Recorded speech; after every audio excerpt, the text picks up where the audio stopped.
Sumainyo ang Panginoon. At sumaiyo rin. Ang mabuting balita ng Panginoon ayon kay San Juan. Papuri sa iyo, Panginoon. Noong panahong iyon, muling napakita si Jesus sa mga alagad sa tabi ng lawa ng Tiberias. Ganito ang pangyayari.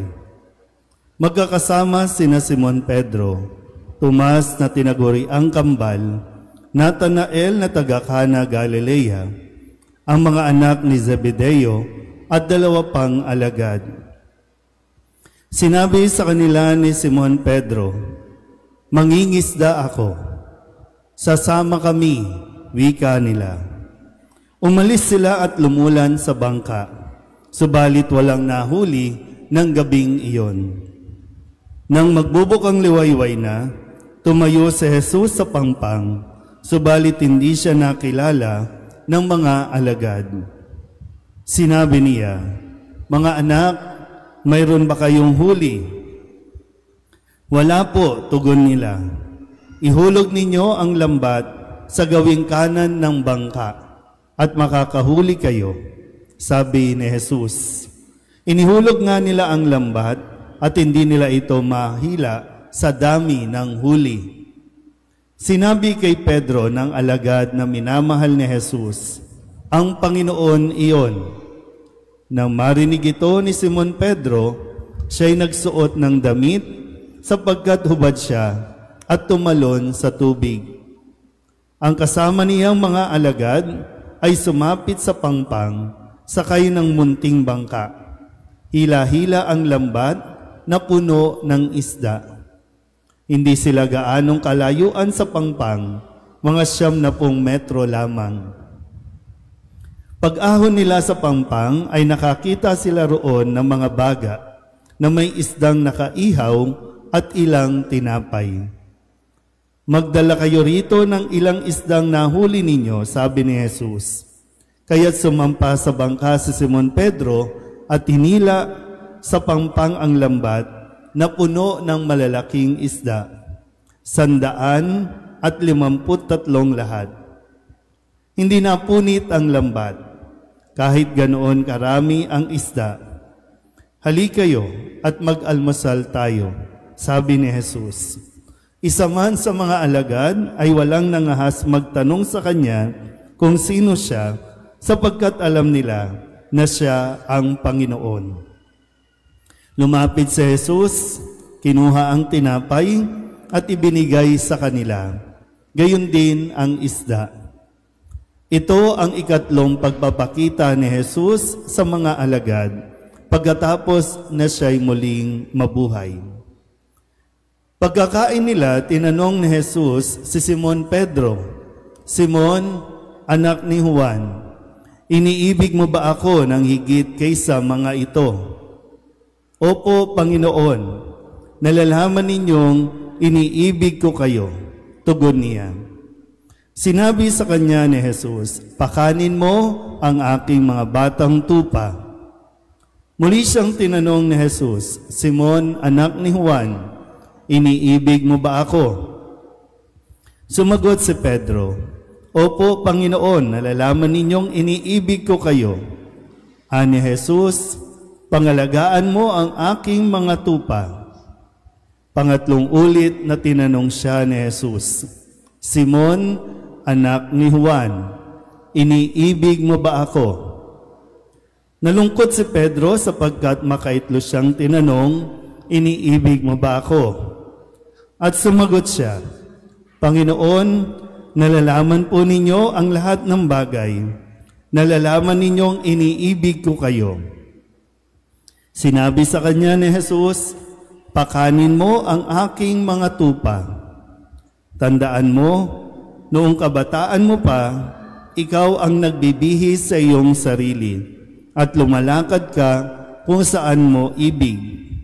Ngunit pagtanda mo, iuunat mo ang iyong mga kamay at iba ang magbibihis sa iyo at dadaling ka kung saan hindi mo ibig. Sinabi niya ito upang ipakilala kung paano mamamatay si Pedro, at sa gayoy mapararangalan niya ang Diyos. Pagkatapos sinabi sa kanya ni Jesus, "Sumunod ka sa akin." Ang mabuting balita ng Panginoon. Pinupuri ka namin, Panginoong Hesukristo. Isang magandang hapon sa inyo pong lahat. Palapakan natin ang Panginoon. Tayo po ay nasa ikatlong linggo ng Pasko ng Muling Pagkabuhay at sa ating Ebanghelyo narinig natin na ito ang ikatlong muling pagpapakita ni Jesus sa kanyang mga alagad matapos ang kanyang muling pagkabuhay. Ang mga alagad na dahil pa rin sa kanilang nararanasan o naramdaman sa pagkawala ni Jesus, kahit na si Jesus ay nagpakita na sa kanila, hindi pa rin ito kumbaga nag-sink in sa kanilang mga puso't isipan, kung kaya't binalak nila na magbalik muli sa kanilang dating ginagawa. Kaya nga 'di ba sabi dito, no? Sabi ni Pedro, "Mangingisda ako."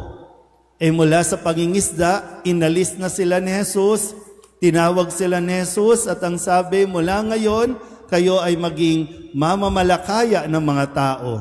Hindi na isda ang inyong huhulihin, kundi mga tao na." Kaya nagpakita ulit si Jesus para ipaalala sa kanila may bagong buhay na. Kung paanong muling nabuhay si Jesus, ang mga alagad ay may bagong buhay na. Hindi na pwedeng bumalik sa dati. At huwag nating piliin bumalik sa dati. Naintindihan po ba? Kaya po, minarapat ni Jesus na sila ay muling kausapin at muling sariwain ang kanyang pag-ibig. No? Mahal na mahal ni Jesus ang mga alagad. At mahal na mahal ng Diyos lahat ng tao. At gusto ni Jesus na itong mga alagad na ito ang unang makatanggap ng pagmamahal mula kay Jesus dahil ang magiging misyon nila ay magmahal din. Ang misyon nila sa pagpapahayag ng mabuting balita ay kailangan tinataglay nila ang pag-ibig na nanggaling sa Diyos. Kaya mahalaga po na itong tanungan ni Jesus at ni Simon Pedro, kasama din yung mga alagad, na kailangan din natin masagot. Alam ba talaga natin ang kahulugan ng pag-ibig? Sa mga may asawa dito, kaninang umaga o kaya naman, kailan mo huling sinabi sa iyong asawa na I love you? Kailan? Pagmulat ba ng mata, sinabi nyo agad, I love you, Han? Naririnig pa ba to o parang sasabihin nyo na naman na corny? No? Ano ka ba? Tumigil ka nga. Matanda na tayo. Hindi dapat to kinasasawaan. Kasi dapat sa paglipas ng panahon, habang sinasabi natin na I love you, habang sinasagot din natin ito na I love you too, dapat mas naiintindihan natin yung mas malalim na kahulugan ng salitang oo, iniibig kita, minamahal kita.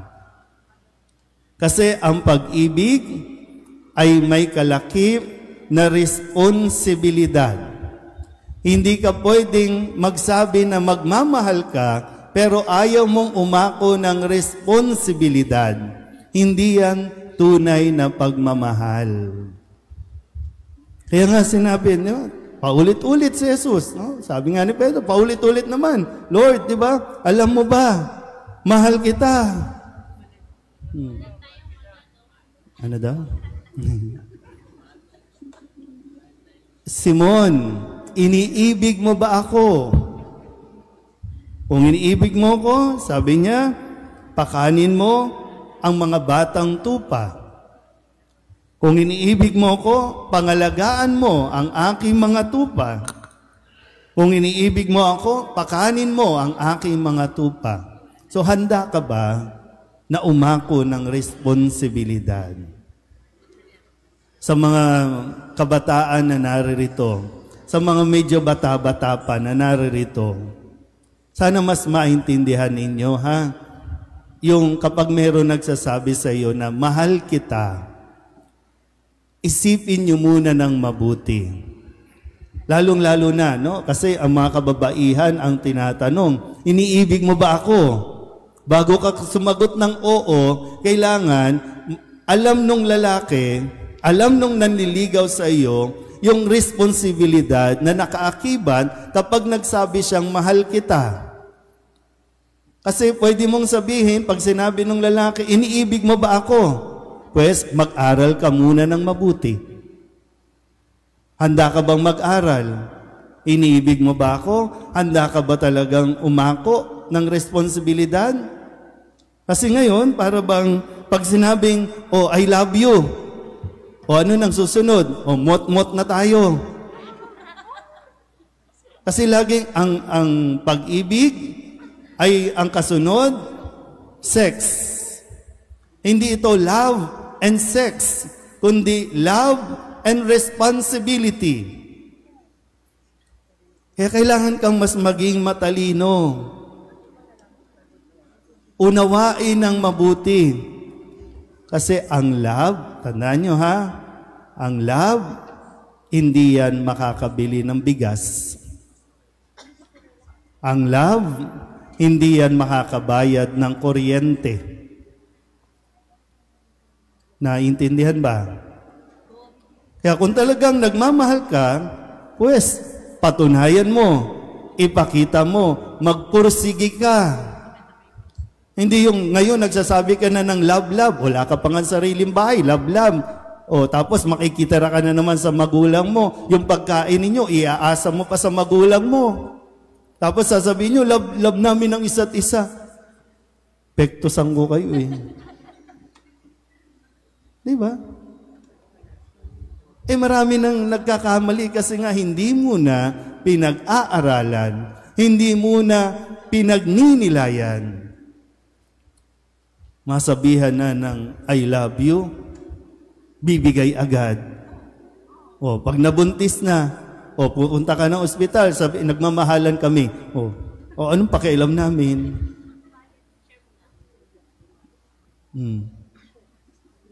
O, tapos, yung reality, andyan na. Ay, hindi pala tayo talaga mabubuhay sa ganito. O, hiwalay na tayo. O, nasaan na yung love? Iwanan ng isa't isa. Hahanap na naman ng ibang, I love youhin. I love youhin kung mukha mo eh. Kaya tinatanong ni Jesus si Simon Pedro. At tinatanong din tayo. Kasi hindi pwedeng salita lang. Lord, mahal ka namin, Lord. O kaya nandito tayo, Lord, mahal ka namin. O sabi niya,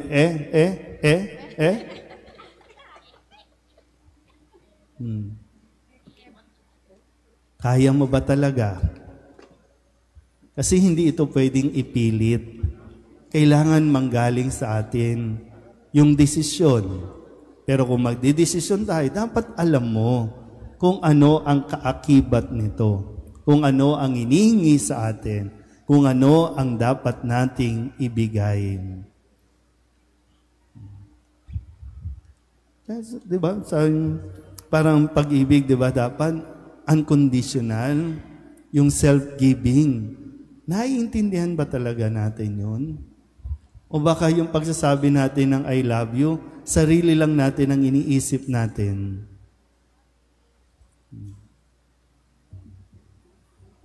Ay. Pero sana po, no? Mahalaga ito na naririnig natin. Mahalaga ito na naririnig din mula sa iyo. Huwag niyong babaliwalain, ha?